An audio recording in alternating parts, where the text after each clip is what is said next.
Cover the point spread. Cover the point spread.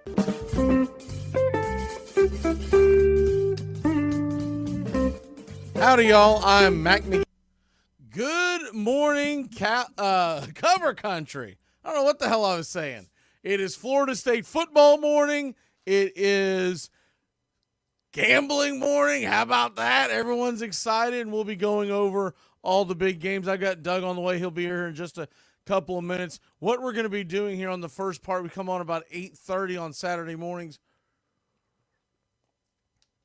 And typically we're going to come right on at 8:30. I couldn't find our opening clip. I think the file got messed up over the off season, so I'm going to have to make a new clip. Normally we have a whole intro thing for those of y'all who weren't with us last year, but that's okay. I'm going to have to make a new one this week. Why wouldn't it? Why wouldn't I? Because, I'm always producing something.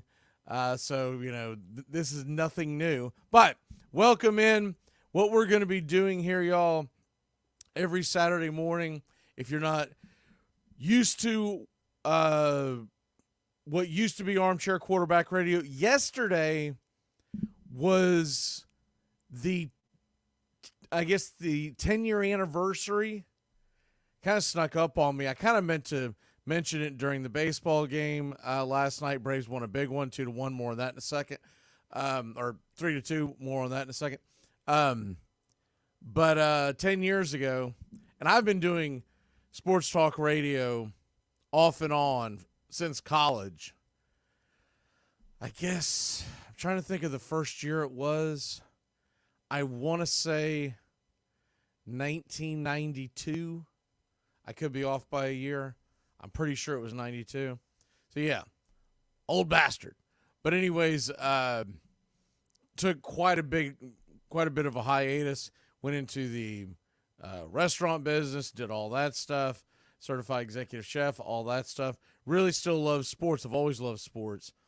So back in 2014, we decided to start. Basically, it was a podcast, but it quickly, within a few weeks, got picked up as a radio show in North Florida. And we started that journey, and we've had some ups and downs with it. But long story short, here we are again. This show has never gone away. It used to be called the Armchair Quarterback Radio Show. Because of branding reasons, we called it Cover Country. Because of Braves Country. Because of a couple other shows that it's all under the country radio heading. But it is still the same old guys. We're going into season 11, begins today. And we have a 64.7% win rate against the spread. Since those days back in 2014, I've kept up with all of it, have updated it every single year. We had a bit of a down year last year. We were 66.3, I think it was, going in last year. We had a couple of guys who had a couple of bad years, but we always own it. I still did well, but that doesn't mean that I'm bulletproof.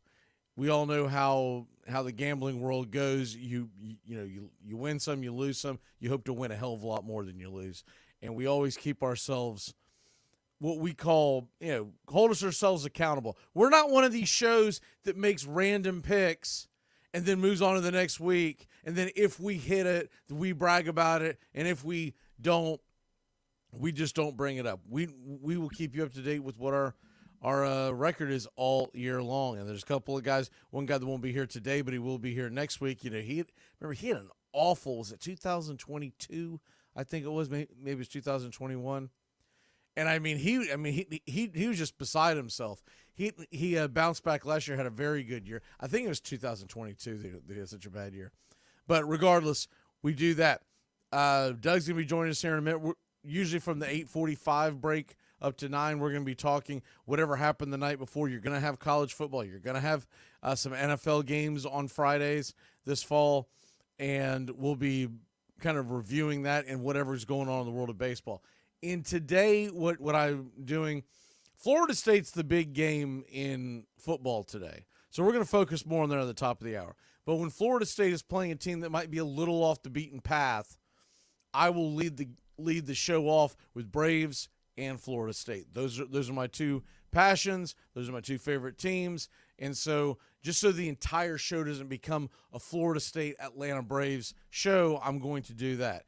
Now, last night, real quick, the Atlanta Braves won a heart stopper. Look, there's no reason to sit here and BS and say that was a great win. No, but it was a satisfying win. I talked about it just as we were leaving last night. College football, more than anything else, is a game of emotion. And if a team comes out flat, you usually see it on the scoreboard. And that's one of the most difficult things about college football and handicapping college football is trying to deal with the, hey, good morning, Beeve. Trying to deal with what you're expecting, right? What you're expecting. Now, by the way, real quick, today's show, the last 15 minutes, we're going to open it up for the entire place. I want to see if it can be done. I don't know what the logistics are during the live, if it can be done. And then after that, it'll be open to the public. The show will end at the top of the 10 a.m. Eastern hour. If it can, what the idea is we're letting everybody in for the locks. But I'm going to play with it today because I don't know if in the middle of a live I can all of a sudden turn it public. So we're going to mess around with that. Anyways, back to the emotions of it. That's one of the most difficult things that you can try to predict in the world of sports is a team locked in and ready to roll. And when you have a 162-game baseball season, it's very, very difficult to get up day in and day out. Now, that's not why what's the old saying? Every team is going to win a third of their games. Every team is going to lose a third of their games. It's that middle third that's going to decide whether or not you are a good team, a great team, or a bad team, right? Braves last night, they come off a 3-game series against the Philadelphia Phillies. Very emotional series. Very emotional series. We had just came home, right? So you had a little more juice in the box because we had the day off on Monday. We just came home. It's a grueling 3-game series. All 3 games decided by just a few runs and low scoring. It was a grind. They come back last night. If you were watching the game or listening along on Braves Country Radio, we do this pitch-by-pitch, play-by-play every night for the Atlanta Braves, or most nights. I think the number this year is not including the playoffs. We're doing pitch-by-pitch, play-by-play. I think it's going to be 146. I think is what it was. And we also do the spring training games. But anyways, going into last night's game, I thought they would probably put some runs on the board because the pitcher last night, Mackenzie Gore, he can throw some gems like he did last night, but he's usually dancing through fire when he does it. So in other words, if you can get to him early, sometimes you can knock Gore out in the first few innings. Well, the Braves had opportunities. They didn't get it done. Harris led off with the home run. The next thing you know, they're just playing with their food, and they're down 2-1. Tie it up in the 7th, 2-2, and then in extras, Michael Harris, hard hit ball, but it should have been an out. The shortstop Abrams, who's had some defensive issues all along, the reason why the Nationals are excited about him is because he's phenomenal offensively. He commits an error and kind of handcuffed the first baseman, Yepes, and as a right-handed first baseman, you don't see a lot of them, but you see more of them nowadays than you used to because they don't care as much about the defense. For those who didn't see the play, he is stretched out like a first baseman normally would be. His glove is like this. The ball comes on this side and shoots at him, and he's basically just handcuffed, and it had so much mustard on it. He couldn't react. Harris is safe, and the runner at third scores. Game over. That was with 2 outs. But last night's game is a perfect example of not being able to predict how good an offense will be from night to night and how focused the team will be. Sale didn't have his best stuff either. Chris Sale typically is out there mowing teams down left and right. Chris Sale last night, look, he didn't have a terrible night because he only gave up 2 runs and gave us 7 innings. But the big number that jumps out at you, or 2 big numbers, he gave up 9 hits, which is Chris Sale-like. And then the other thing, he only struck out 4. He only struck out 4. I see Doug has entered backstage. We'll be putting him here in a second, waiting for him to get settled and everything. I don't know if Doug can hear me right now, but he's got a big time glare through the from the sun coming over his shoulder, and if he can hear me, but you probably can't, we'll deal with that when he gets in. But anyways, the Braves win a tough one, and then you fast forward to tonight. What to expect tonight? We'll talk more about this when the game gets closer tonight.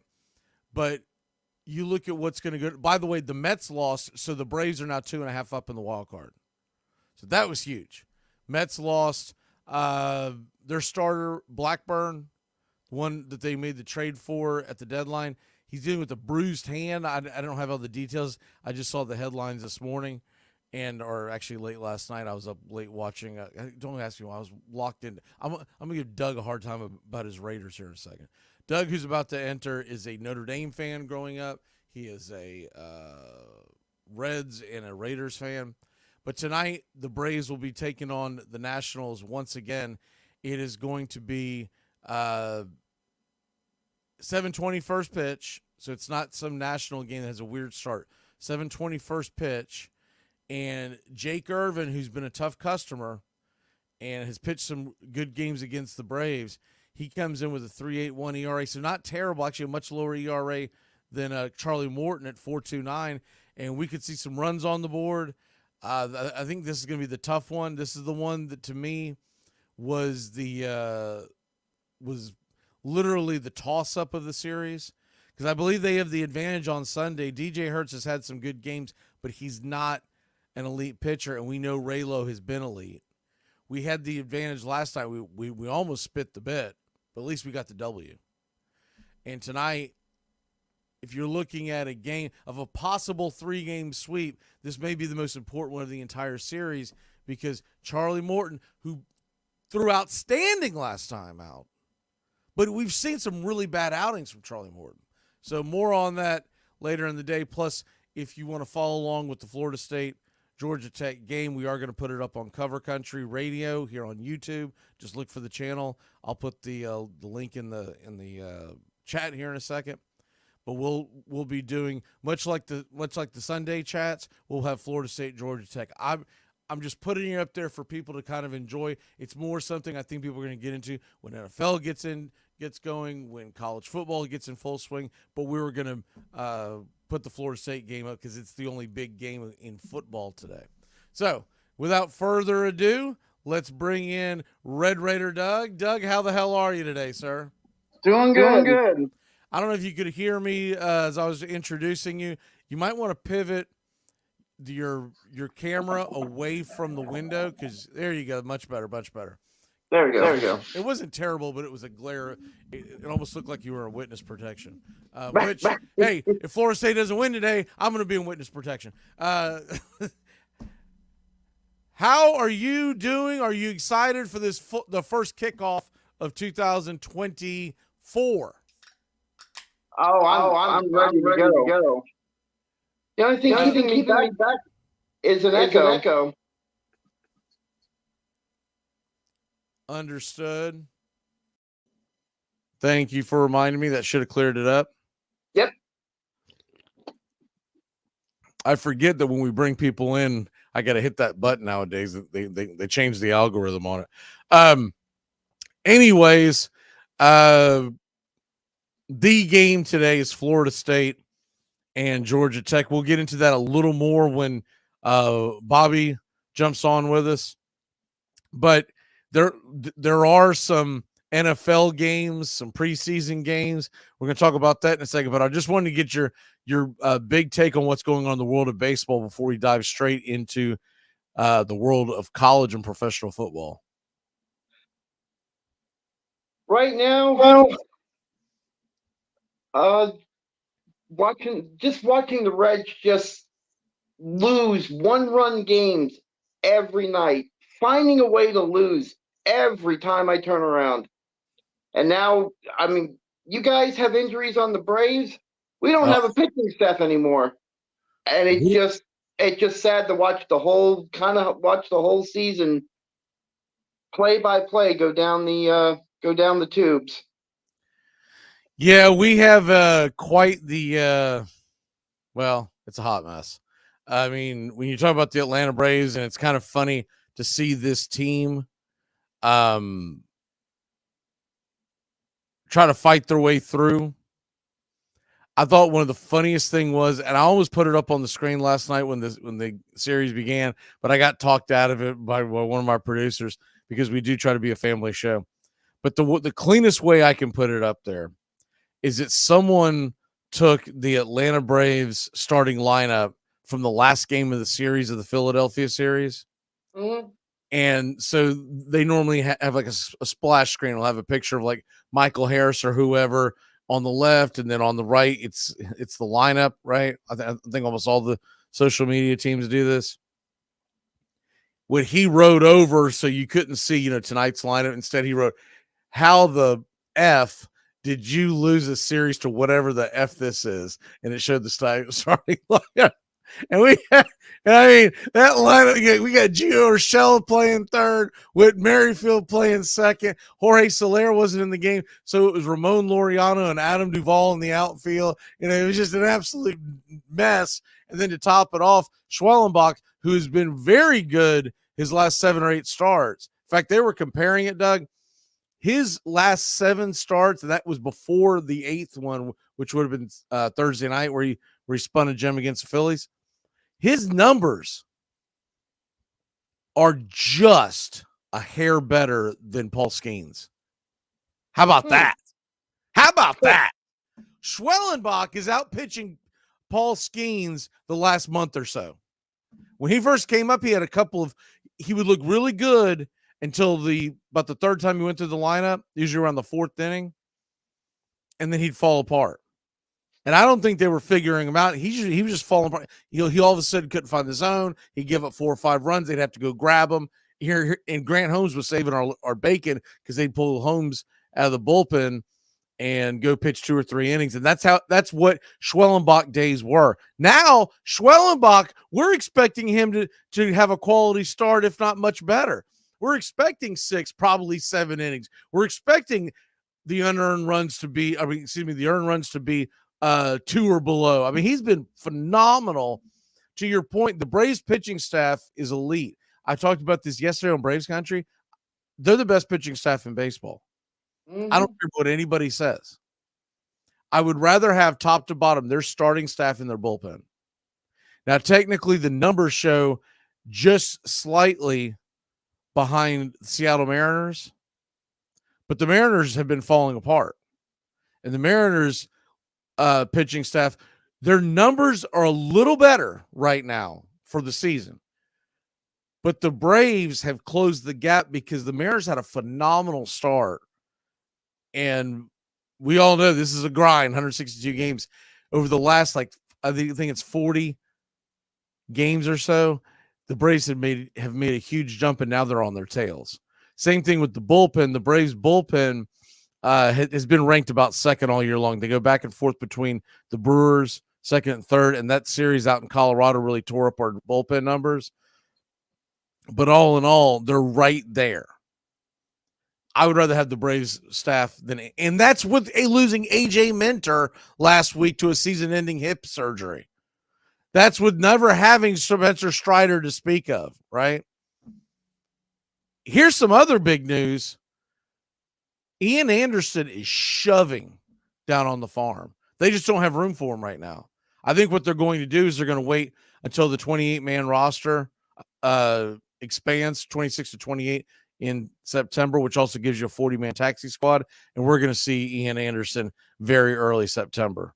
At that point, they're going to be able to have that 6th man in the rotation, and I believe it'll be Ian Anderson. He's been phenomenal. His last couple of starts, he has been absolutely lights out, going 6 innings. I mean, just great. Charlie's asking about Travis. They're keeping it tight-lipped, Charlie. I would think if he is good to go and not going to be on the IL, I would think we see him either tonight or we see him Sunday afternoon, because they don't want to do a day game after a night game for Murphy if they don't have to. We haven't seen him pinch hit, so that's kind of glaring for an entire week. Saturday night was the last time we saw him when he got hit by the pitch. It was right here on the wrist, on the inner part of the wrist for people who didn't actually see it. The inner part of the wrist wasn't like Riley got hit on the wrist bone, which is what broke his hand, but Travis got, for lack of a better term, because I'm not a doctor, but I do play one here on a Braves Country Radio. Basically, he got it on the meaty part of the wrist, but there could be swelling, but they've been tight-lipped about it. I got to figure in a pinch he could play, because if it was so bad that like he could not at all play, it's really hard to run without a backup catcher, right? Like, what the hell do you do if something happened to Murphy in the middle of a game, like the third inning, and Harris can't play? Sorry. Something happened to Murphy and Darno can't go in. What the hell do you do for 6 innings? Luke Williams can't do everything. You can't just put him back there and play catcher too. So I hope to see him tonight, but if not, at least by Sunday, because it's a day game after a night game. But that's that's what basically mum's the word. And the Braves beat reporters, they haven't even been asking the right questions. This is what drives me nuts about the Atlanta Braves media. It's just a big old damn tongue bath after every game. Win or lose, they're just happy to be in the room. They've got 3 main guys. I follow them all, read all their articles, you name it. And they're probably nice guys, but I would like a backbone with our media. And I've yet to see one guy on our beat reporters, our media, that asks a tough question ever. They never paint Snicker or anybody else into a corner.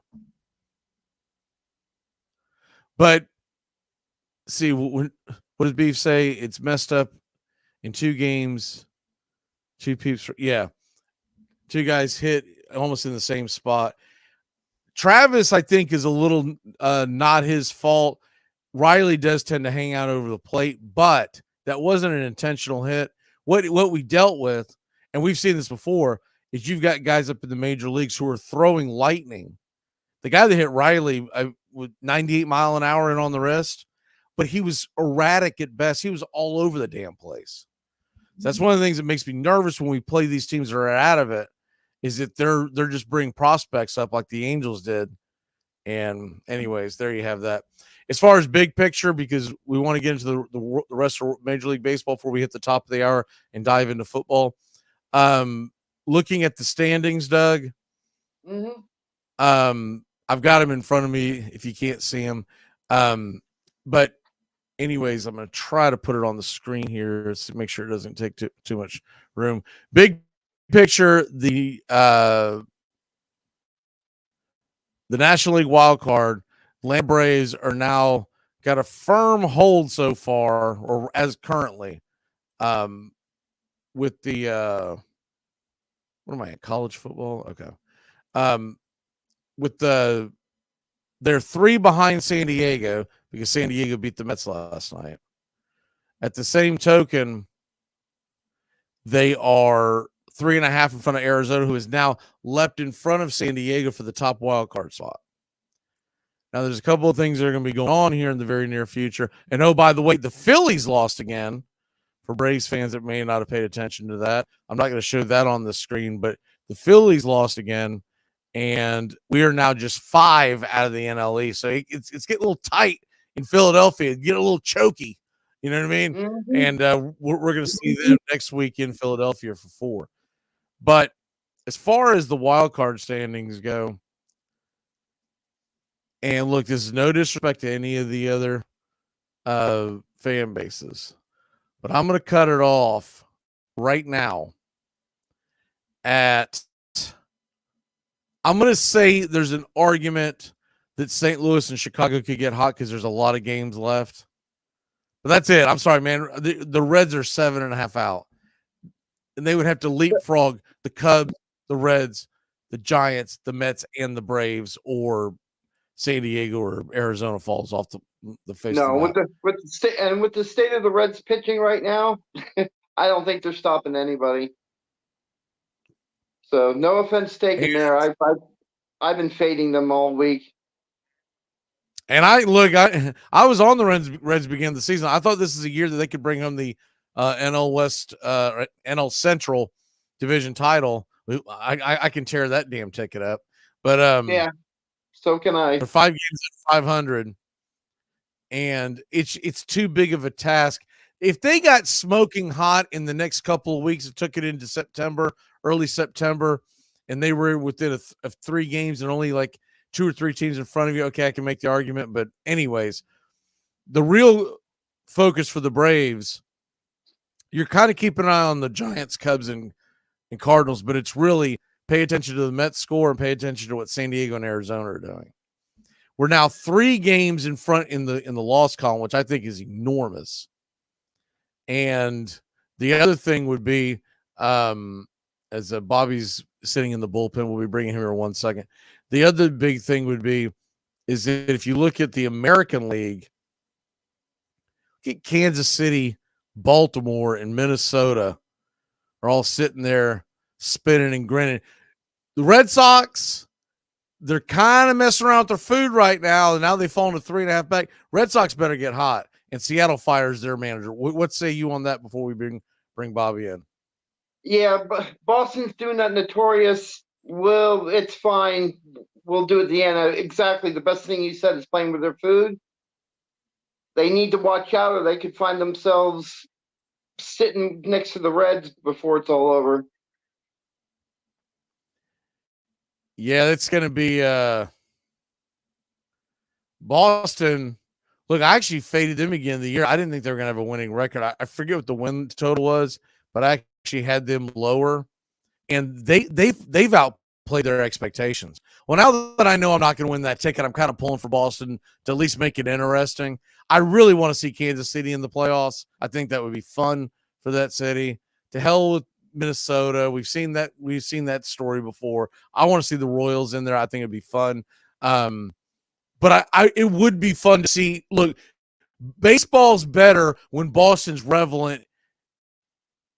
They shouldn't be relevant. They're relevant in the last week of September, right? Yeah. So I'm hoping we get some kind of. Yeah. By the way, we kind of want Kansas City to cruise because the Braves have to face the Kansas City Royals to end the season at Truist Park. I want Kansas City to be getting rested and get ready for the next round because the Braves may have to win that. Remember, they got a big series against the Mets the last week of the season. It was a 2-game series because of rainouts. It's a 3-game series. See, someone's saying here.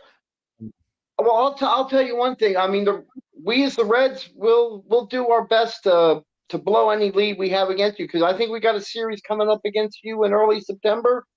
I think you got 3 games. I can't remember if it's in Cincinnati or. I know you got the makeup game, and then you're right. I believe they go to Cincinnati. I don't have it directly in front of me, but I look at the schedule all the damn time, and I know we got the makeup game on September 9th, and somewhere in that neighborhood in September, Atlanta is going. Let's see, where is it? Here it is. It's a 3-game series the following week, so we'll face you 4 times in 10 days. September 17th, 18th, and 19th, we're in Cincinnati.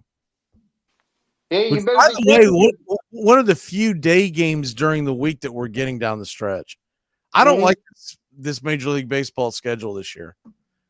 We played almost all night games, very few day games down the stretch. Welcoming on is Bobby. Bobby, how the hell are you? Bobby the Kid, as he is affectionately known around here. How are you? I'm doing well, fellas. How are you? Good. Good. Good to hear. Are you ready for we're going to transition out into the world of football. This is what we'll be doing on Saturday mornings. Start with baseball, transition to the world of football. You ready for some football, Bobby? Of course, I'm ready to get over it, get talking about it. Ready to get into our predictions for this season, especially with this expanded playoffs. I'm excited to talk about it. Made it a lot more difficult to predict the playoffs, I'll tell you that. Yeah, well, we're going to get into those predictions here in a second. It is and it isn't. I still think it's going to be heavily Big Ten SEC. Unfortunately, that's just the way it's going to be. They're going to treat it like a television show once again, and it doesn't matter how many worthy teams there might be in other conferences because they're the ones with the money, and always follow the money, even in the world of sports. Yeah. Because they're the ones with the money, you're going to have to realize 3 to 4 teams in the SEC, 3 to 4 teams in the Big Ten. You get the automatic qualifiers with a champion from the Big 12, champion from the ACC. And I could possibly see in a perfect world, we'll get into that in a second, a national championship playoff that has 2 teams from either the Big 12 or the ACC. But they're going to have phenomenal years. They're going to have to be like 11-1. Yeah. 10-2 with very big wins, that kind of thing. Yeah. So unfortunately, that's just the world that we live in right now. And before it's all said and done, Florida State's going to be in the Big Ten or the SEC. Clemson's going to be elsewhere. Miami's either going to head to the Big 12 and turn that into a super conference, or they'll get dragged into one of the others. And it's going to be 3 conferences. It'll be 3 power conferences, and you'll be getting 5 teams probably from the SEC, 5 teams from the Big 10, and 2 from the Big 12, or whatever. Supposedly they're going to change the name of the Big 12. Have you heard this? No, what do they change it to? They haven't announced because they're literally selling their soul. They said, so in other words, what's a good example? It's anything that's flashing on the screen right now. It could be the Home Depot conference. That's terrible. The State Farm conference. There's been a lot of jokes, but the commissioner came out in the Big 12 media days and said basically their soul's for sale and that they're willing to change the name of the Big 12 because the name no longer makes sense anyways. So why not just call it, Then come up with a new name. Come up with a name that involves the teams. I don't know. That's just because you ain't got the money connected to it. Yeah, I guess money. Don't worry, it's coming for the SEC and Big Ten. It'll happen. Yeah. They'll probably still keep their moniker, but it'll be the SEC brought to you by. Yeah. The whole thing. Get your morning started right in the South with a Pop-Tart today. Cut it, save it. All right, let's put it on the reel, guys. Florida State, Georgia Tech in Ireland. I cannot believe that my Irish ass is not over in Ireland right now watching Florida State. This thing snuck up on me, and financially, I just couldn't make it work. That'd be a great excuse to travel out there.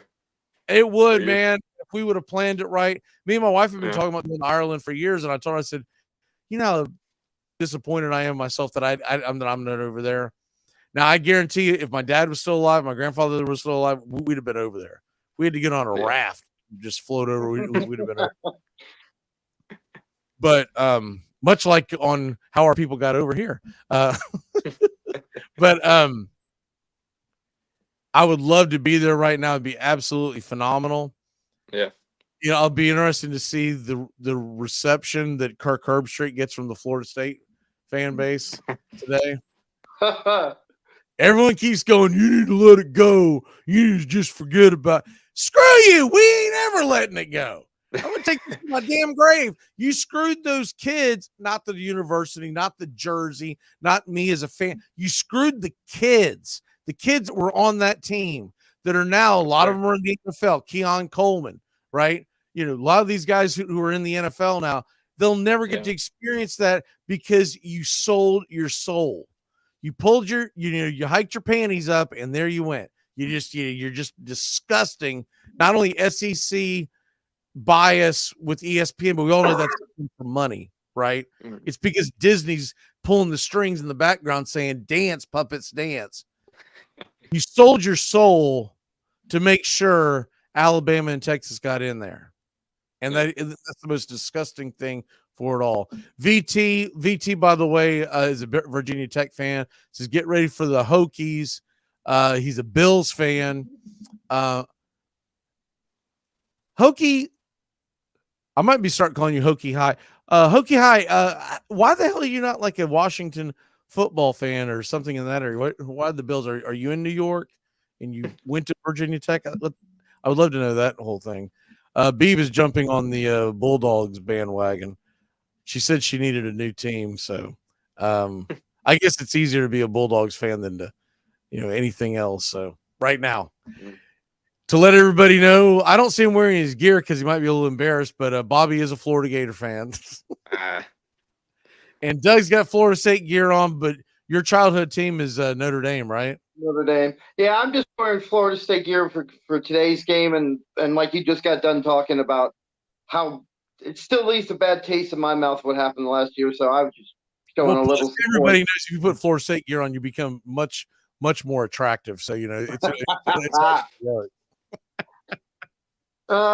yep, gotta have that on air appeal. I get it. All right, let's go ahead and get into it. First of all, obviously the Florida State game is the big game that's kind of low-hanging fruit, but I want to steer away from that for a second. Usually what we're going to be doing is we're going to be giving you all a six-pack every week. Normally we're going to be giving you a lock, our best pick. We're going to keep up with both, but all year long on our percentages, but the lock is the one that we stand behind. That's our favorite pick. We're going to do that at the end of the show. Today, we're not doing a six-pack because I'm not going to force these guys to go try to find some prop bet in the middle of the Dallas Cowboy preseason game, right? Some meaningless most teams aren't even playing their stars. By the way, Doug, can we talk about how big of a loser Antonio Pierce is? Did you watch the game last night? Yes, I did. That's a loser move. He settled for a field goal for a tie in NFL preseason. What a loser. Oh, that's going to be my moniker for him the rest of time. He's a loser. People ask me how the Raiders are going to do this. Great jobs on the sidelines. What a loser.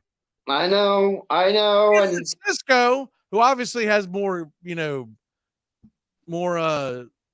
class, they went for a touchdown on the previous possession. They probably should have kicked the field goal.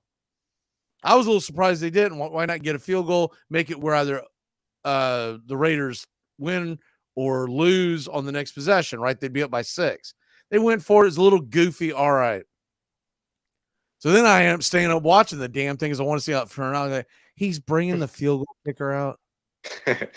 Dylan Carlson, who's one of the better field goal kickers in football, he doesn't need to hit a 43-yard field goal to, secure his job, right? Yeah.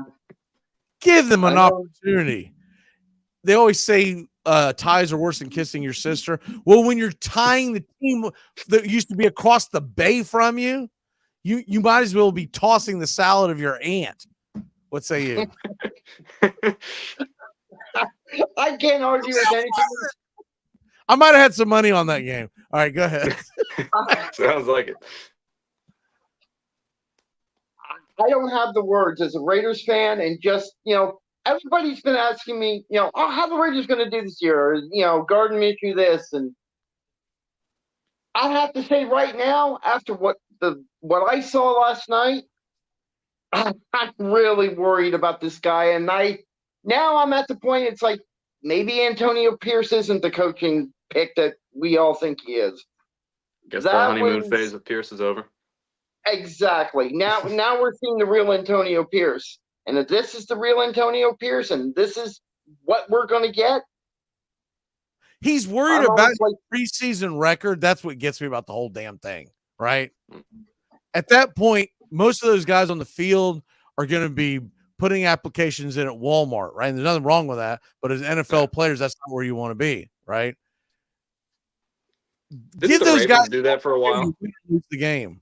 Give them something to talk about, right? As they become old men and go, dude, I was in this one game. We had a chance to win. We went for it. We either won or we lost. It doesn't matter. But give them a chance, right? Yeah. And maybe don't screw my teaser. I had a teaser. I just needed San Francisco to win, but it teased up towards a minus 0.5. So the time that I lost. I'm like, if they lose the game, I can live with that, but this is bull crap. I was looking at the game last night, and I growing up watching football, one aspect of preseason was fun is you had teams always going for the win in preseason. Nobody cared. There was no stress to it. And that's There's one of no the few. overtime in preseason anymore for folks who don't understand that. There used to be, there's not anymore. And I'm totally for that. I'm with that. By the way, the Beef says the Florida State colors are definitely better than Florida's. That's right. That's right. FSU's colors much better than Florida. Florida to me always looked like like that Play-Doh vomit, that orange and blue just kind of mixed together. That's one thing I will give you. I do like the scarlet and gold. I think it looks nice. I think I told you. I think I told you when I become president, I'm going to make Florida wear those ugly, those like green. Not the gator skin ones. Is that what they called them? I don't know if that's what they called them, but I remember they had that that texture on it, like the gator looking skin. Yeah, terrible, just awful. They were trying to come off as looking like an actual Florida Gator, but what it looked like is that I call them the Dookie jerseys because they looked like they were running a Dookie because it was like Dookie brownish green. That was a massive swing and a miss. That's one of the worst. I don't think of many college football. I don't know if there's ever been a worse one just because of the Dookie color. Yeah, I'm sure there's been some smaller school that. There's got to be something, but Oregon had to have done something stupid. Yeah, that's what my mind immediately went to, some like highlighter green jersey or whatever. But amongst the Florida jerseys, that was hands down the worst I've seen. Absolutely. All right. What game outside of Florida State are you most excited for today, Bobby? Oh man, I gotta football, and it doesn't necessarily have to be college football. If you're excited about a preseason game, whatever. I see the SMU Nevada game today, and that seems pretty interesting. I mean, it's one of the only games with the ranked team involved. Of course, I'm going to be keeping up with the Cardinals. I'll probably circle back to them in a bit, but amongst all the games today, the one I'll probably be most interested in is SMU Nevada. See how SMU does. Yeah, SMU. Are they still sitting there at 24? Is it still 24? Yep. Okay. The over-under of these games are very, very interesting. Doug, what about you? Well, I was interested in that game, but I'm really interested in that everybody's paper. And I know, but I'll no. I'm fascinated with the Delaware-Hawaii game because the biggest aspect of it is spending all the time to try to find a channel to watch it on. What channel is that on today? Nobody knows. I've never seen a game where I think there's a blank spot. Nobody's even telling me where that. Well, it'll be after midnight if it's in Hawaii. I'm seeing TV SPEC. I don't know what that is, but I was just gonna say, what in God's name is that? Yeah, not a clue. TV what? What is it again? It's SPEC. That's the network it's on, apparently. God knows what that is. I'm a little surprised. I'll check here in a second. I'm a little surprised that it's not. They used to be on CBS Sports. But maybe that contract is up. Let me see. What is on CBS Sports tonight that they wouldn't be showing that? Reruns of poker. They're covering the. Just saw it. Yeah, I don't see it on, which is probably good because that means I'll actually go to sleep. You might find it on ESPN Plus. That might be an option, but I don't know what the actual home channel of SBCC or whatever that was the hell you just said. It must be like Hawaii Television. I don't know. Something like that. That'd be my guess. I don't see it on a major network, so I would think if you can pick it up, I would think probably. Well, I'll tell you something else. You might be able to find it on YouTube because if it's on a Bobo channel like that, sometimes YouTube goes ahead and picks it up. But that's the same situation with the ESPN Plus. My guess would be, excuse me, my guess would be that you can either get it on ESPN Plus or you might be able to find it on YouTube somewhere. Yeah. And if nothing else, someone might be illegally pirating it somewhere on YouTube. Oh, you can always find games online. Yeah, Any game you want. You can find games. Make sure you watch them before YouTube pulls them off. which is usually pretty quickly nowadays. But yeah, Yeah, just get it in while you can. we always get those Nimrods during the Braves broadcast. We don't get as much anymore. People are finally starting to get a little wise to it. But what? Put the video on. Turn the game on. Yeah, okay, buddy. That's what we're doing. Because it's all about you. Because I want to go ahead and put this up, and then they're going to pull it down within 3 minutes, and then I got to start the whole process over again. Yeah, that's if they don't delete your channel too. Yeah, you don't get a strike. Probably wouldn't be the best play. If you get too many strikes, you're out. Yeah. Yep. And this ain't like baseball. You can't keep fouling it off. All right. So both of y'all going with the same game. Good job, Doug. I said the Delaware game. He said Delaware the State, Delaware game. He wants to watch the Mighty Hornets take on Hawaii. Yes, the Mighty Hornets. I believe, by the way, if you're looking for a fun teaser, I would put the over in that, and I would put the over in the SMU game as a part of a teaser. First of all, Delaware State's not slowing down Hawaii. And Delaware State is probably going to go out there and score some points too. I don't like the point spread at all. I'm not touching it.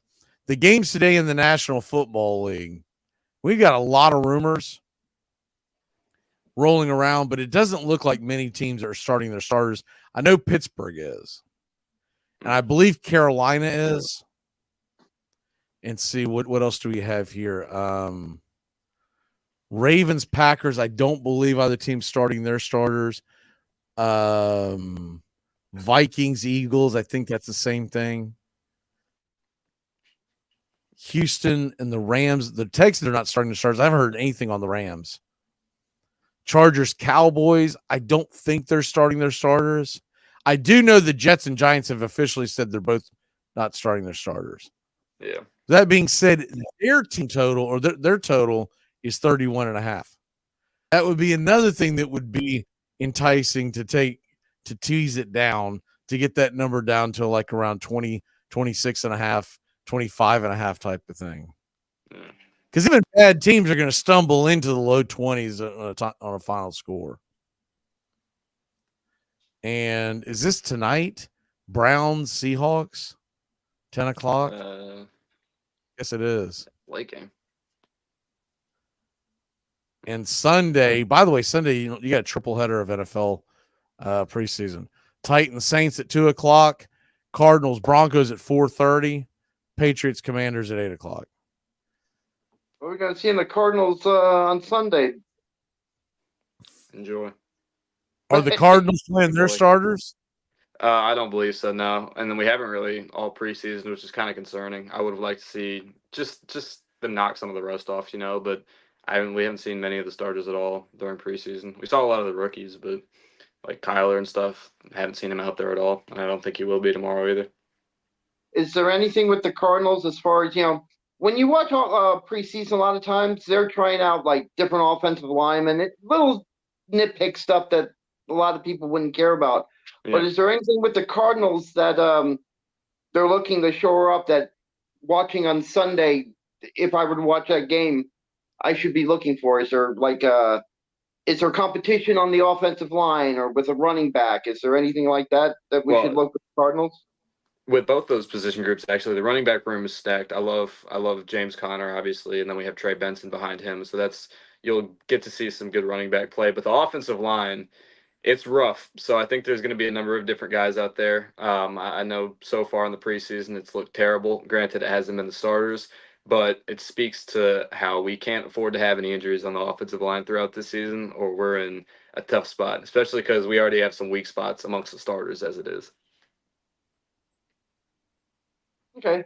Yeah, I mean, I ask questions like that because that's the one part of preseason that a lot of people, I think, don't look at. Yeah. And why I do like to watch, and then even other teams, not just the Raiders or the Cardinals, but to see how they're filling their spots and even their backups and things like that do affect teams. So I think that is part of preseason. I think is still worth looking at. Like with the Raiders right now, I'm looking at who they're going to stack not necessarily their starters at linebacker, but there's a couple of competitions for backup spots and things Well, like I that. know with the Cardinals, we've had quite a bit of injuries to our pass rushers. B.J. Ojolari, he was going to be our best edge rusher, and he's out for the year. So we could look to see, guys like Mac Wilson and stuff who traditionally plays linebacker. He could probably fill in there. I know they tried playing him at edge rusher in training camp, giving him some run there to see if that would work. Obviously, Zaven Collins, we drafted him as a linebacker, but he's made that full move out to edge rusher now. So, I mean, we could see some guys who play edge rusher or play linebacker usually, maybe get some run at edge rusher in week 3 of the preseason for the Cardinals. But yeah, a lot of injuries in the pass rushing room, so we'll need to try some new things out for sure. Maybe try some new formations too. All right. Doug, are you done doing your background research for fantasy football in the Cardinals wide receiver room? Yeah, the wide receiver room is going to be good. Don't worry about that. My checklist is now complete. Don't draft Zay Jones, though. He just got suspended. Any other questions before we move on? Okay, moving along. Bobby, I know you're in our old school draft. We'll be getting you, I guess, either through Zoom or I guess probably Zoom. Yeah. Isn't that how we did it last year? I think so, yeah. We do Zoom room for that. Either Zoom or the application we're using now. I can't remember which one works best. And then you're in the by the way, the draft next week, y'all, it will be during this time slot. The trophy draft. And we got quite a few new players that will be in the fantasy football draft. Some folks who've been listeners, viewers of Braves Country Radio all year long. They are joining the draft. I know a lot of people are excited about that. That should be a lot of fun. The draft starts at 8:45. We'll come on at 8:30, all times Eastern here on Braves Country Radio. Just basically to get our feet set. For folks who might want to be tuning in to get like picks and stuff, we're going to have a lock all of us are going to have some locks as picks, but we're going to just be sprinkling it in because we're so locked into the draft. It's really difficult to be focusing on who you're going to draft, reacting to who other people's drafting. And oh, by the way, doing a deep dive on the Florida Miami game. Right. So we are going to try to squeeze it in. It just depends on how quickly the draft is moving. All right. Y'all ready for our predictions? Yes, sir. All right. So here we go. This is our college football playoffs predictions. Let's go through this conference by conference. Doug, I'm going to read them aloud so you don't have to squint in on the screen and all that kind of stuff. You can move backwards. I know you probably don't I know. I had to look to see what it looked like. All right. I know you probably don't have a great view from where you're sitting, but we'll just go in order. The ACC, Florida State. Bobby and I have taken the Florida State Seminoles. Doug has taken Miami. Bobby, why are you taking Florida State? I still think they're the best team in the ACC going into next year. I think they'll see a little bit of a drop-off in terms of quarterback play with DJU coming in place of Jordan Travis. But overall, I still think they have the most talent. I still think that defense is going to be good. And I just don't see a lot of other teams giving them a run for their money in terms of winning the ACC. I think Miami, they'll drop some games that they should win. I think it's become pretty custom for them. So I don't know. I think it'll be either FSU or Clemson. I'm pretty solid that FSU takes that. And Doug, why are you going with Miami? Well, kind of flip-flop what Bobby just said. I see Florida State falling off. I could see Florida State dropping a few games because my concern is that there's been a little bit of the talent drain with Florida State. Yeah. I know you think they are. Miami, I like Miami's quarterback. I like them defensively. I like Miami defensively too. Now, you have a good argument with the fact that Miami might, but I'm just going against the grain here and saying that Miami won't drop the games that maybe in the past they would. I mean, one of the more popular college football shows on YouTube is a big backing Miami. As far as I know, he doesn't have a dog in the hunt. He's from the Nashville area. So I don't believe he's getting tied to the Hurricanes. I don't think he's like, Steven or something, just picking them because, he sees the whole world through green and orange glasses. Yeah. and I'm no Miami fan either. It was just I just see a scenario where Miami might surprise people this year. So my Miami, you got to remember, my Miami pick is kind of against the grain. So That's the reason why I'm going I'm not rooting for Florida State, but I could even see a scenario where the ACC we're title riding game. both sides. Okay, who are you, Kamala Harris? I can see myself being tough on the border, but then again, I'm not a border czar. Stop it. What year is this? Okay, that's the way where I'm going. Anyways, back to the rest of the story. The ACC, I think it's going to come to, here's the problem. It's probably going to be a rematch. It's probably going to be Florida State and Miami in which, oh, by the way, it only took them, 20 years to finally get that? Yeah. When they brought Miami in, if you remember back when they had divisions, they no longer had divisions. But when they had divisions, the idea was to put Florida State on one side, Miami on the other side, because they wanted the two meeting at the end. Well, it never came to fruition because Miami has been just a dumpster fire for the last 20 years. And every time that the one thing I can always say about Miami is why normally I would pick Miami just to, kind of put some bad juju on them. But the reason why I didn't do it this time is because whenever they're supposed to be good, they normally, I say this all the time with the Braves with certain games or whatnot, they play with their food, right? And you'll all of a sudden out of nowhere, they'll have 3 losses and they go, damn, what happened? Well, we didn't expect MTSU to kick our teeth in.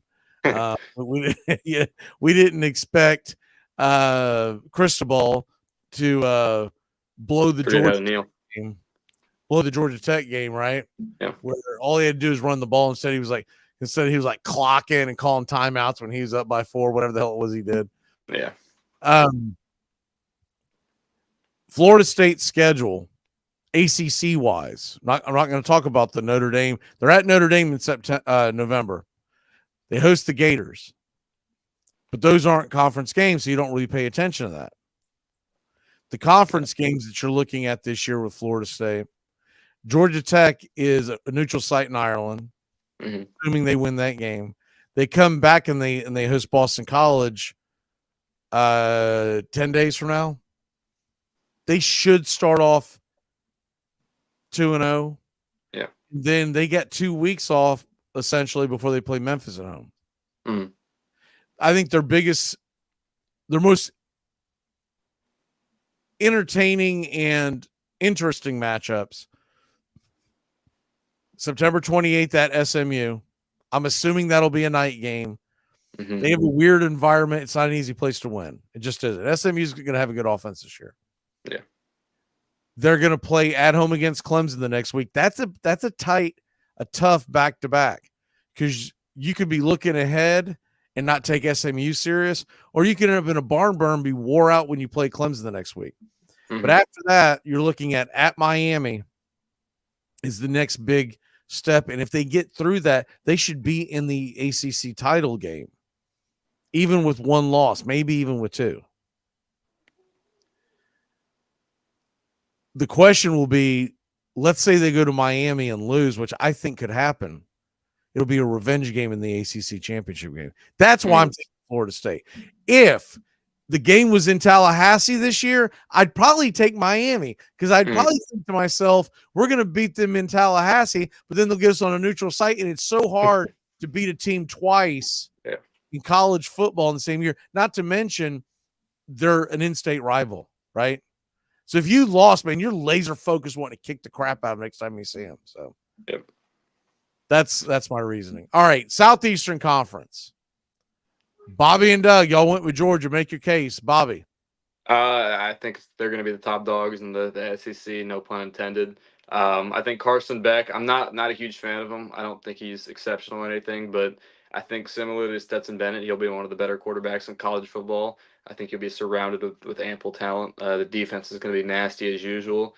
And I think it might be a little bit of a shock to Texas and Oklahoma coming to the SEC and having that bump up in competition. It might be harder to handle those the amount of tough games in a row that they'll have to be playing now.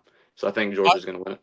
By the way, I didn't see the comment till a second ago. Charlie said that y'all need to quit the research because I'm winning this year. Talking about fantasy football, she's in our fantasy football league this year.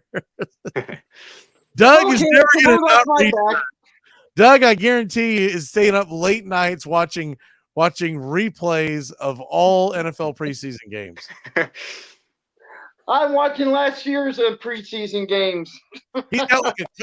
He's got like a coach clicker and everything. Hey, did you see that right there? Did you see that? He's like that.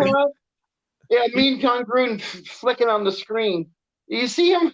Did you see him run that screen pass and go over it 15 times? It's like that Leonardo DiCaprio meme where we are the GIF where he was wait, right there. Okay, Doug, what about you and the Georgia Bulldogs? The thing that strikes me is that Georgia pretty much reloaded, especially defensively. That defense is going to be, like you said, nasty doesn't even cover it. Mm. I think teams are going to be store pressed to score against them. Offensively, I don't think they'll be as good as in year past, but they'll be good enough. Yeah, and that's why I don't best. I'm not going to bet against a defense like that. Mm-hmm. Yeah, okay. So the only reason why I went against Georgia, and I almost did, and I get y'all's. I'm like, I don't want us all to be the same, right? We're already doing that with the Big Ten. Yeah. So, but biggest reason, it's not that I don't think Georgia's the best team in the SEC. I do. I think they've got a tougher schedule. So I don't know if they're going to make it to the SEC title game, though I do think they'll be in the playoffs.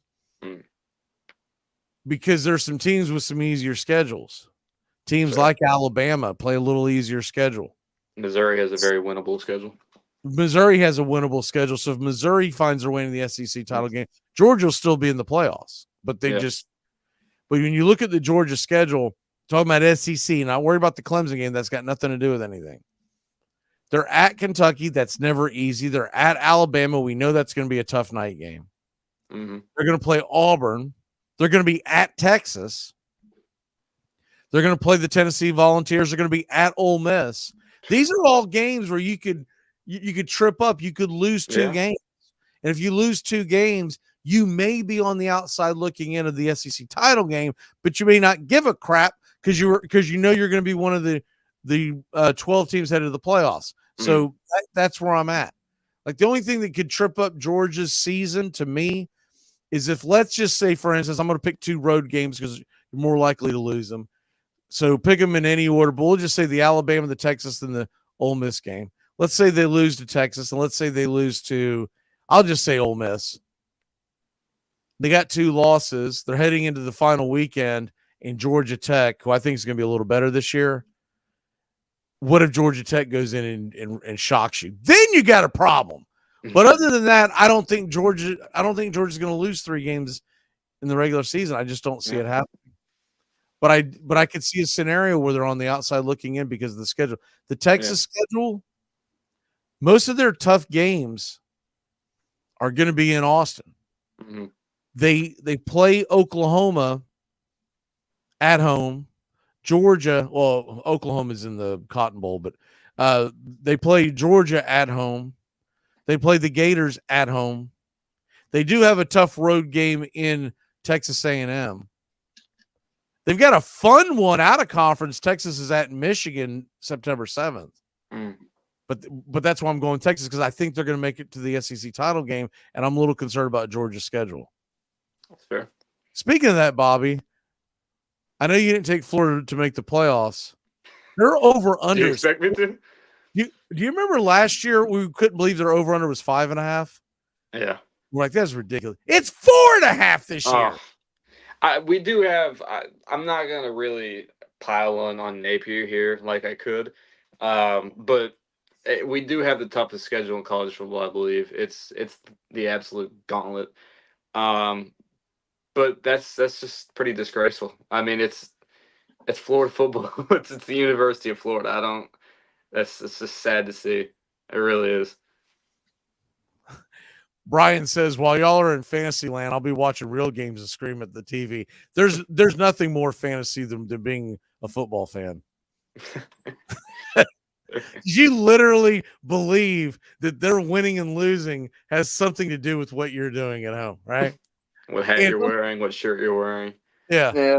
And speaking of like a fantasy type land, like how some team that you've never played for, it performs on Saturday is going to direct your mood for the rest of the weekend. That's as fantasy as it gets, right? For a lot of people, a school they didn't even go to. Yeah. Oh yeah. The Walmart alumni for the University of Georgia is huge right now. I mean, none of them can even find Athens, Georgia on a map, but they walked into the local Walmart and had a Georgia shirt. So yeah. I mean, people like the Beeve over here who hasn't had a team yet. I think she used to date a Gator fan is what the problem is. So she doesn't want to date. She doesn't want to pull for that team. So now she's just jumping on the Georgia bandwagon. You never see someone say, you know what? I'm going to find a new team this year because of whatever circumstance. Let me go pull for Tulane. Let me be a real fan. Let me go here. What is Central Florida up to nowadays? No, I got to go through the struggle. Come on. Right. There weren't a lot of people jumping on the Florida State bandwagon during the Willie Taggart era. Yeah. I didn't see a lot of that. Now's the time to hop on the Florida bandwagon while we have Napier. You can say you survived the Napier era. All right, let's speed this up. The Big Ten. My argument for Ohio State is they play a very manageable schedule, and they have probably the most talented team in college football. Yeah. I'm shocked to see how much talent they brought back. I mean, a lot of those guys could have been first and second round picks. I think the biggest question is, does Ohio State do well in the playoffs? That's it, right? They have the talent. 12. This is an interesting one. We have 3 different picks. Bobby, real quick, real succinct. Why Arizona? They had a great year last year, and I know they lost their coach. They lost a little bit of talent in the portal, but I think Noah Fafita, I think T. McMillan, I think a lot of those guys, they have talent. They have the firepower to go out there and win some games. I think they can have a solid season and potentially win the division or the conference. Doug, what say you? I'm taking Oklahoma State. I like what I'm seeing. I mean, they got a lot through the portal this year too. They're locked and loaded, and they've been knocking on the door for like 2 or 3 years. I like what I see. I don't see any reason why they're not gonna win their title and be a part of this 12. Brian says, I was born a Dogs fan. I believe he's an Alabama fan now. So watching them play is like watching your kids fight. Yeah, I'd have to agree. There's definitely a lot of incest going in there. You know, you're talking about Georgia, Alabama. There's a lot of related there. Probably not a whole lot of teeth in that family, but yeah. Go Vols, baby. That's my side girl for folks who don't know. I pull for Tennessee because I lived up there and my dad graduated from Florida State, so I've got a real reason to be a Seminole fan. But, you know, I just got a lot of friends up there in Tennessee. And I'm a much bigger Tennessee fan when I'm not currently living in the state of Tennessee. When I'm living in the state of Tennessee, I'm like, you guys are obnoxious, overrated jackasses. Yeah. But I've lived it for my whole life. I'm like, I miss old Rocky Top. I've lived it my whole life. They have some of the most. It's kind of like that abusive relationship one gets in, and they miss their dating partner, right? Because all they remember is the good times, but they forget all the bad times. I miss when Tennessee was bad and their fans were just the most delusional people on the planet. It's our year. It's our year. No, it's not. It certainly is not. They're good now, so they can actually say it, though, unfortunately. All right. The reason why I'm taking Kansas State, first of all, I think they're very slept on, and they've got a ton of folks coming back. There's not a team that jumps out at me in the Big 12. I think it's going to be the biggest hodge. I mean, it's going to be like a NASCAR race going 5 wide into the corner. It's going to be a mess. What I think about the Big 12 is it's going to be the most entertaining. Listen to me, the most entertaining conference in college football this year. They don't have a single team that's going to make a serious run at the national title. They're going to have Yeah. a ton of teams. They're going to be ranked between like 20th and 40th, right? All year long, you have like 15 teams that'll be making up from 20 to 40. Mm-hmm. I don't see an elite team. You might get some elite rankings earlier in the season, but I don't see an elite team. So I'm really excited to see how this conference pans out. Yeah, I saw some idiot put like $200 for Colorado to win the Big 12, and if they win, Go there with it. like $8,000. Like, dude, quit bragging about that. Just tell us that you threw $200 away. That's more of the flex there. But you look at Kansas State's schedule; their tougher games are at home. Arizona, Oklahoma State, and Kansas are the three ranked teams. They're all at home. But I think whoever wins this conference probably has 3 losses. I think they're going to beat up on each other. Yeah. All right, real quick, let's start making our argument because we're while we do this, Doug, I'll let you go first. Your other teams making the playoffs, kind of rattle them off and kind of get into why, because we're coming up to where we're going to make our predictions. Okay, my others are just what? Oregon, Texas, Penn State, Ole Miss. I think LSU will make it in. Notre Dame will make it in. Notre Dame's one team that we haven't talked about, and I think Notre Dame's going to make more of a difference in the college playoffs than every other team. But I did throw one in at the end that I think deserves to be in the 12. Probably won't, but I think they deserve to be in, and that's good old Liberty. Liberty's got, I know they play in a very small, tiny conference, but Liberty's got a good football team, and I think they're worthy of a top 12 pick in this playoff. Yeah, the problem with Liberty to me is that, and hell, they may be undefeated. They don't play a damn soul. Yeah. So I hope that they reward a team like Memphis, who is actually playing real. Memphis, the third week of the season, is going to Florida State. Now, that's not all Liberty's fault. So these schools have a hard time getting teams to play them. I mean, to schedule them. The only reason why Liberty can't play a Florida State is because Mike Norvell coached at Memphis, and a part of the deal to bring him over was this game. Memphis said, okay, to kind of lessen the blow, we want a game against Florida State, which obviously is a huge payday. Yeah. Mm-hmm. So it's really difficult for these teams, these underlying non-Power 5 teams, to get a chance because nobody wants to play them. Like, who does Florida play? Samford in week 2? Yes. Yeah. So, but they're not a real threat to beat Florida. No. Most teams, I'm not picking on Florida. I was just using an example. Most teams, when it's a non-conference game, they don't want to play a real threat. They want to play a team that may be considered FBS, right? but they got to get steamrolled. Yeah. Right?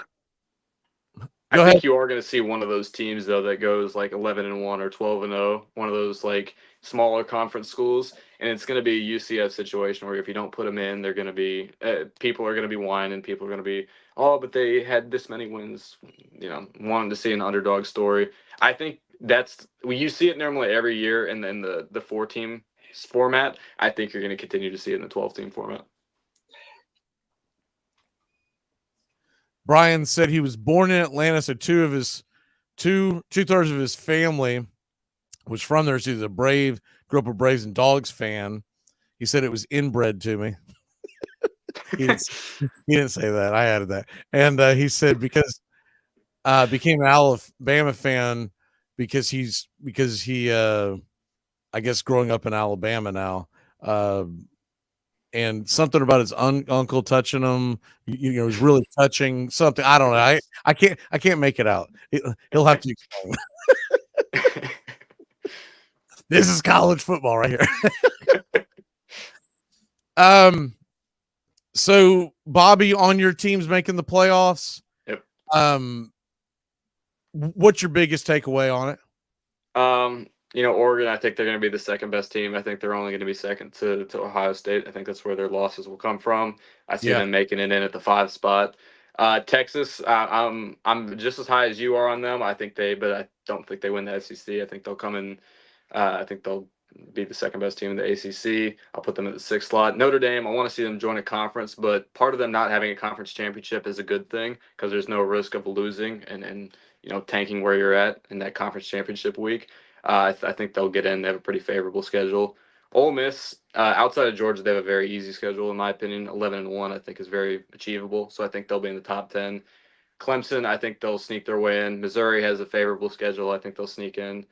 Bama, I could see them. I know they have a really tough stretch of Tennessee, Missouri, and LSU in a row, but I think if they can finish the season with only 2 losses, with the quality of wins they have, if they go 10-2, even if they're not involved in the conference championship, I think they'll get in.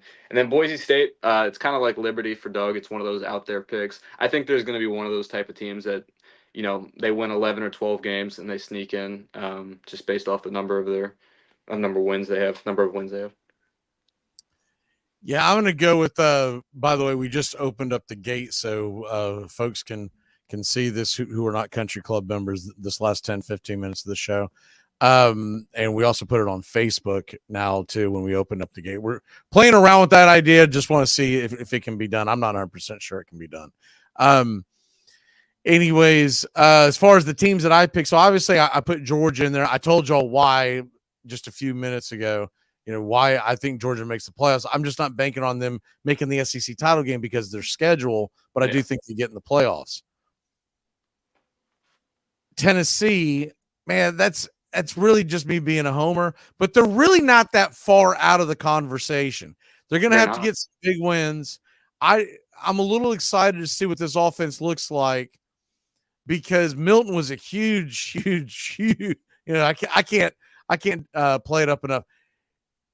He sucked, right? It was a disappointment, but and I constantly mispronounce his last name, but I like to call the new quarterback Amaliva because I'm gonna leave you because I see this guy in the transfer portal like 9 times because if you know anything about how he got to Tennessee, that guy's all about that money. So I can see him being I'm gonna leave you for a long time to come.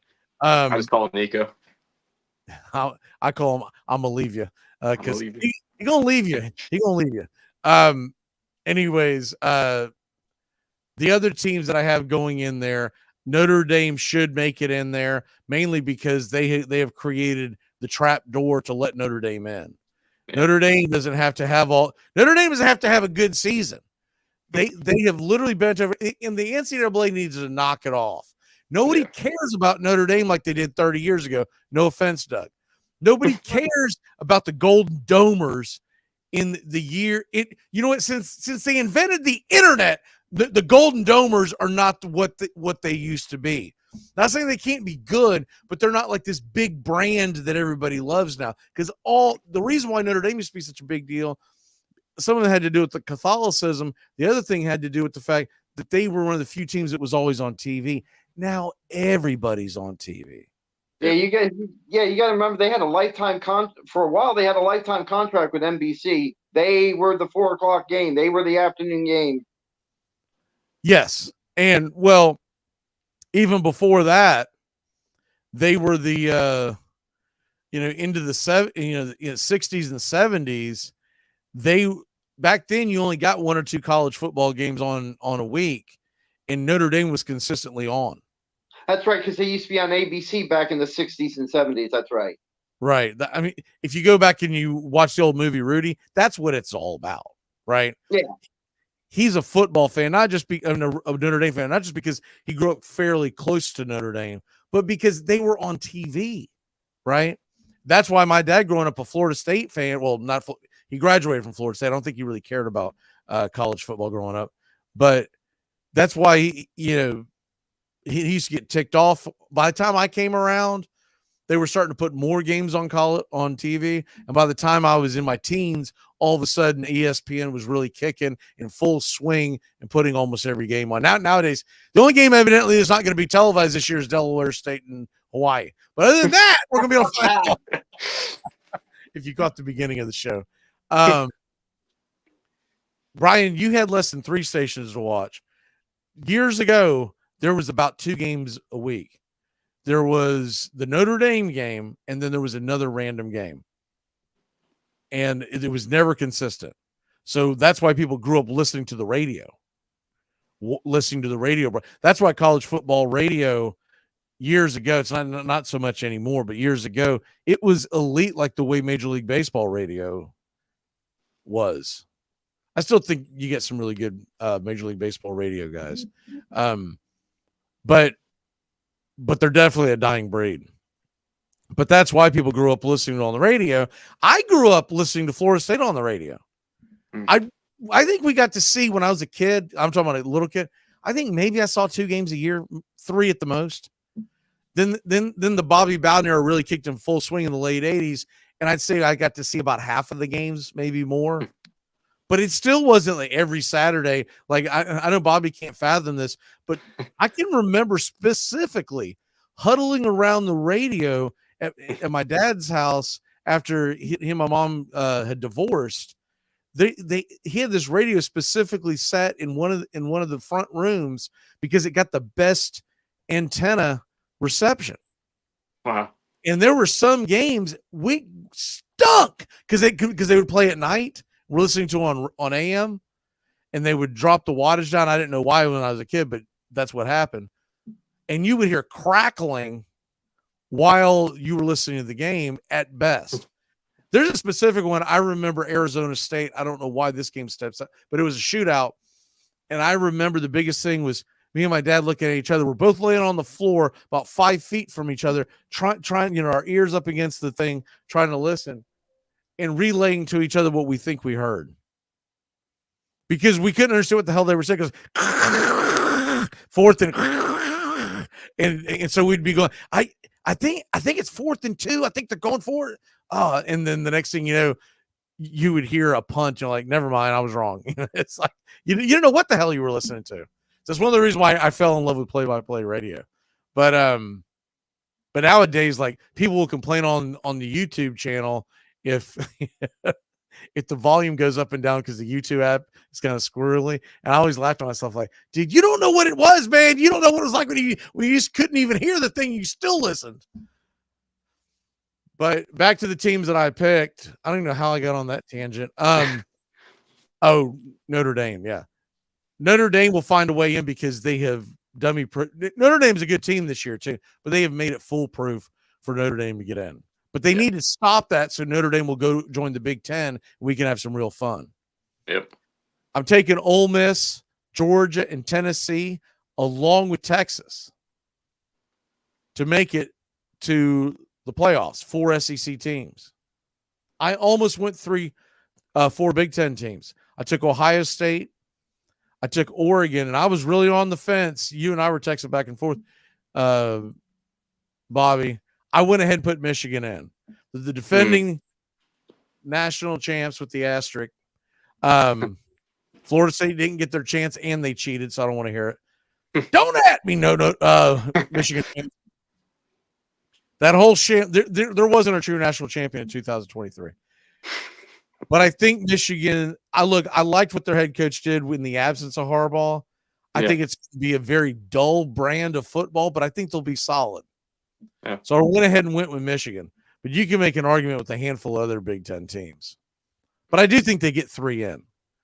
I just don't think this is the year they get 4. So because of that, I did put Miami in as a second ACC team. But Miami and Florida State would both have to be like 11-1 11-1 going into that ACC championship game for that to be true. Or maybe Miami's 12-0 and Florida State's 10-2. Florida State wins, they get the automatic bid. And they say you can't leave Miami out with 1 loss, right? Yeah. And then once again, the Memphis thing, it's just because Memphis gets to play someone and they get to prove their merit. Memphis doesn't have a terrible schedule. All right. Well, real quick. They go out there and win 11 games, and their only loss is a competitive game against Florida State they're in. Right. So it looks like it did work. The trap door opened up because I see we got a couple hundred viewers on the different outlet. So for folks who might just be joining us, Saturday mornings, 8:30 a.m. This comes to you live if you are a country club member. if you are not a country club member, most weeks we're going to open up the last 15 minutes, but you will be able to watch the whole thing as soon as we end this here in a few minutes. You'll be able to go back and rewatch the whole thing. All right. Real quick before we do our lock of the day and whatnot, give me your 2024-2025 national title game and who wins it all. Bobby, I'll start with you. I'm going to go Ohio State. I'm going to go Ohio State versus Georgia. And I'm going to pick Ohio State. I think this is the year they get it done. I'm still not a huge believer in Ryan Day, but that team is just supremely talented. The amount of guys, like I said earlier, the amount of guys they brought back that I thought would be leaving for the NFL draft was crazy. A lot of guys that could have been first, second round picks. And they added Quishon Judkins in the transfer portal. Jeremiah Smith, the freshman, he's coming in. He looks like an incredible receiver. That team is just unbelievably talented. They have firepower on offense. They have a good defense. I think they get it done. All right, Doug, who are your last two teams standing and who wins it all? Ohio State. But I think it'll be Ohio State and Texas. With Ohio State winning. Ohio State and Texas with Ohio State winning? Yep. All right. And I am going to take Ohio State mainly because their path and they've added all this talent. Ohio State doesn't make it deeper in the playoffs. Jason Day's going to be looking for a job, and I'm not saying it's fair. I'm saying that's what's going to happen. Yeah. Jason Day's been phenomenal. Jason Day's got like 3 losses in the last 4 years, whatever the hell it is, right? He's been ridiculously good, but because he's lost to Michigan and hasn't brought home a natty, they think he's a disaster. Arguably the stupidest fan base on the planet. I'm going to take Ohio State to get there. I'm going to take Georgia, even though I don't have them winning the SEC. I'm going to take Georgia to get there because I think they'll be motivated. And this is the baseball guy in me. It may not be a bad thing to play that first round.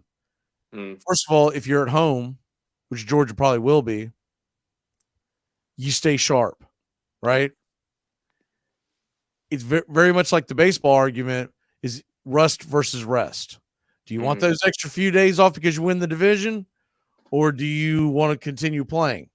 I think football's got more of an argument for getting the extra rest because of injuries.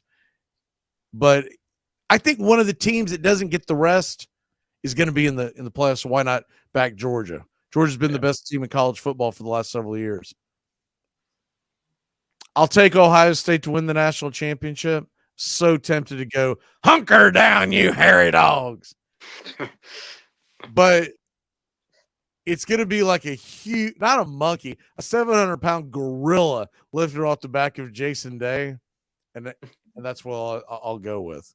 I don't think I think Mike Norvell's getting very close to making his own run, but I don't think he's got the team yet. I will say this about DJU. I think he's going to be a little better than people expect. Mainly because I see a lot of people really trashing him already. Yeah, the running game is going to be very good, much better than Florida State. Their offensive line is so much deeper now. They got a lot of transfers in, NIL, guys from Alabama and a couple other big schools, Florida. But then they also, a couple of the guys, a handful of guys that they've brought in via high school the last few years on the original recruiting day, they're coming into their own. The offensive line should be much better for Florida State. They should be able to run the ball at will. DJU, it's not that he's not accurate. It's not that he doesn't have a strong arm. It's not that he's not mobile. His biggest problem has been making very odd decisions in the passing game from time to time. It's not, I always say spotting dimes and eating onions. You don't know what the hell you're looking at out there. Because there's a moment where you go, man, he looks good. And the other time you're like, damn, what the hell's going on here? Mm-hmm. I wonder if Norvell and his offense can get more out of him than what Dabo Sweeney got out of him at the very beginning of his career and what he dealt with out west, right? Yeah. Who knows? he might be a disaster, and we might be calling to the bullpen by game 4. But I think Norvell in that running game is going to post. Today's game, give me a first of all, before we do that, what's your lock of the day? And then we'll talk about the Florida State Georgia Tech game. Bobby, what's your lock of the day? My lock of the day actually has to do with that game. I'm taking FSU minus 10.5. I think they cover. I think they're coming out this season with a chip on their shoulder after how they got hosed last year. And I think they're still a really good team. I think DJU, he'll have a lot to prove as well. I think they're going to come out and I'm not going to say stomp Georgia Tech, but I think they'll win by a couple touchdowns. What's your score? I'm going to go, let's go 38-24. Okay, so a high scoring game. All right. Yeah. Doug, I don't know if I should go that high with Georgia Tech, but. Well, I mean, that's what is that? A total of 50. Is that 62? Is my math right on the fly? Yeah. Doug, what say you on this game? Florida State wins. I say they win. I think it's going to be a high-scoring game too, but I say they win 38-17. So you got a fairly high-scoring game. That's 48. Yeah. 55. You're right there on the over-under. The over-under is 55.5. Are y'all taking the over? Yeah. Yeah, I'll go right over. Doug, what is your lock of the day?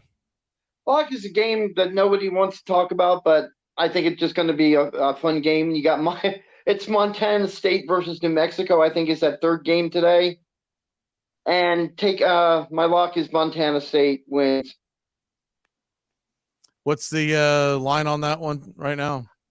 Last time I saw it was 11.5, and Montana State will cover that.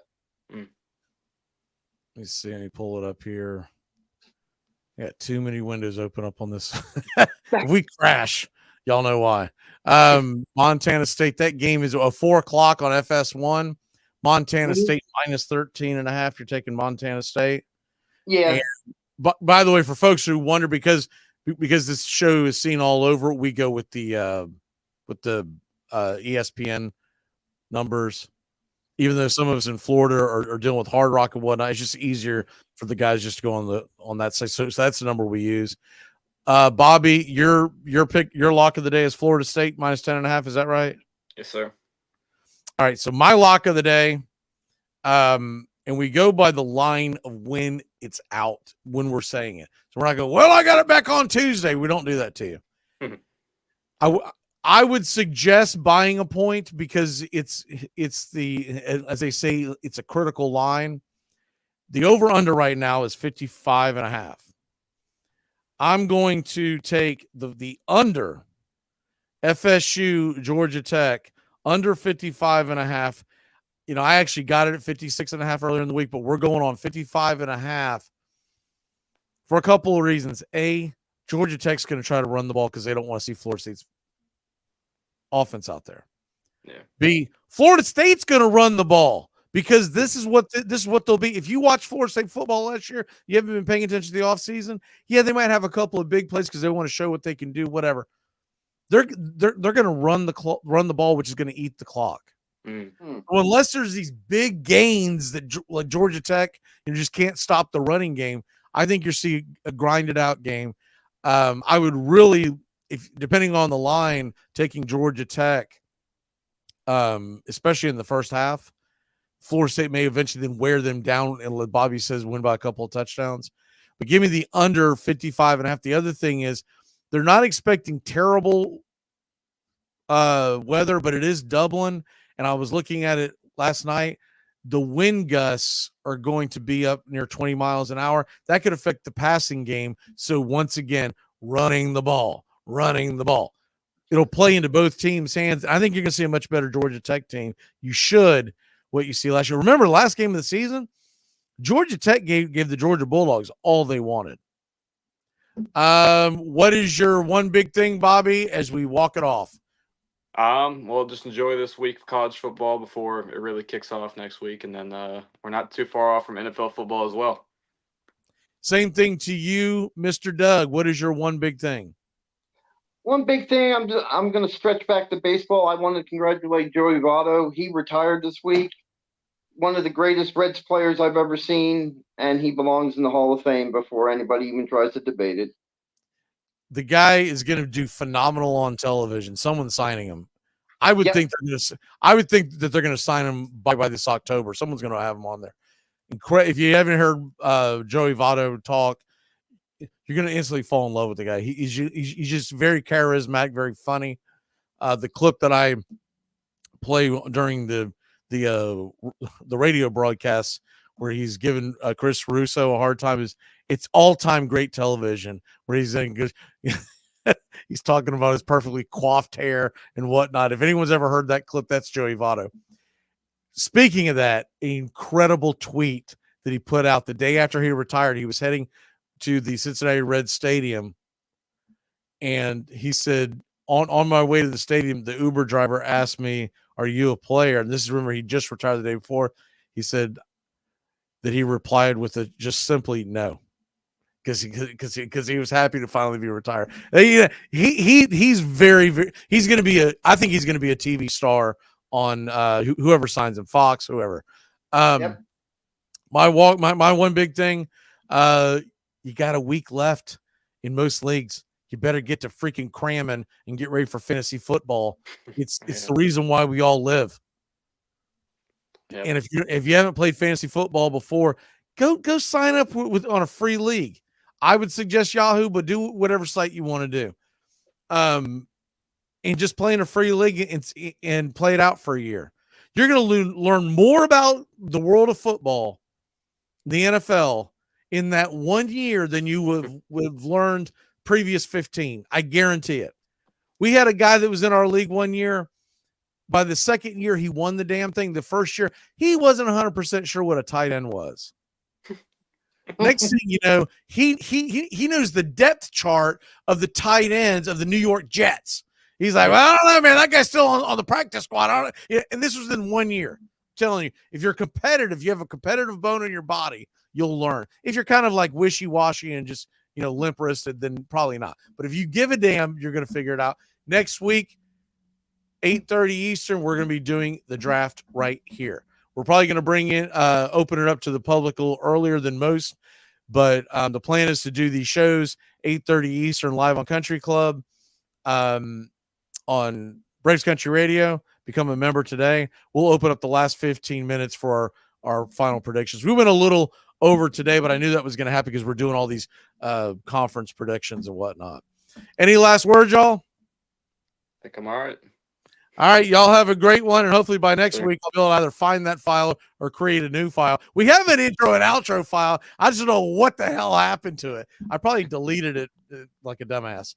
We'll see you next time. So because of that, we're going to be leaving you with, I don't know, the chop because it's the only thing I got preloaded. See ya. Go Knowles, baby!